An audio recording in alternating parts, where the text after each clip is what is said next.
నిన్నటికి నిన్న 2 ఏళ్ళు జాబ్ క్యాలెండర్ విడుదల చేసి ఇప్పటికీ న్యాయం జరగక 2 లక్షల ఉద్యోగాలు మొదటి సంవత్సరంలో ఇస్తానని రాహుల్ గాంధీ స్వయంగా చెప్పి ఇవ్వనందుకు నిరసనగా గడ్డం వేణుకుమార్ అనే ఒక తమ్ముడు ఖమ్మం జిల్లా ముదిగొండ మండలం కొత్త లక్ష్మీపురం న్యూ లక్ష్మీపురం గ్రామానికి చెందిన ఒక సోదరుడు ఇంత పెద్ద సూసైడ్ నోట్ రాసి నిన్న ఆత్మహత్యాయత్నానికి పాల్పడ్డాడు. ఇది డిప్యూటీ సీఎం బట్టి విక్రమార్క గారి నియోజకవర్గం.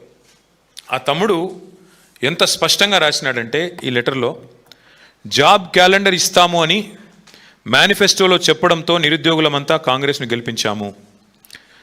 కానీ గత గవర్నమెంట్లో మిగిలిపోయిన నోటిఫికేషన్లు పూర్తి చేశారే తప్ప 2.5 సంవత్సరాలుగా జాబ్ క్యాలెండర్ ఇవ్వలేదు.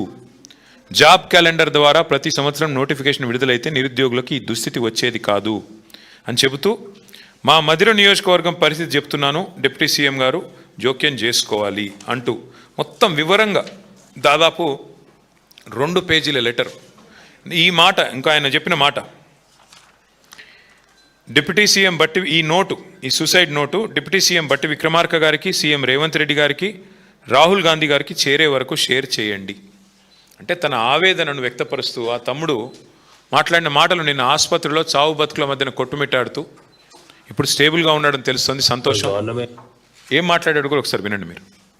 ఇచ్చిన మేనిఫెస్టో ఏంటో గవర్నమెంట్కి తెలుసు. చివరికి వచ్చేసరికి ఇప్పట్లో గ్రూప్స్ నోటిఫికేషన్ లేవు. మీరు ఎన్ని దాగండి అవసరమైతే, మాకు సంబంధం లేదు.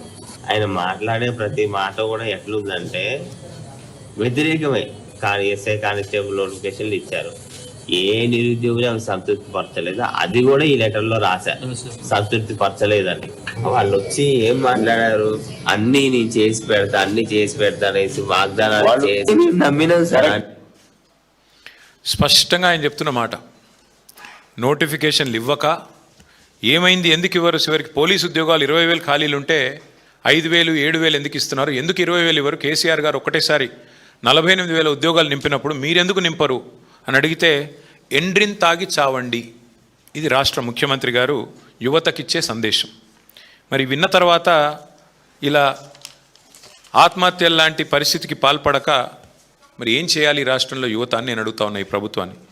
అట్లాగే ఆ తమ్ముడు ఇంకో మాట అన్నాడు, బీఆర్ఎస్ హయాంలో చివరి దశలో ఉన్న 65,000 ఉద్యోగాలు నింపి వాళ్ళు ఆ రోజు నోటిఫికేషన్లు ఇస్తే ఇవాళ మీరు కాగితాలు ఇచ్చి అది మీ ఖాతాలో వేసుకుంటారా అని నిలదీశాడు ఈ ఉత్తరంలో. దయచేసి ఈ ఉత్తరం కూడా మిత్రులందరూ చదవాలని చెప్పి కూడా నా ప్రార్థన, మీడియా మిత్రులందరూ కూడా.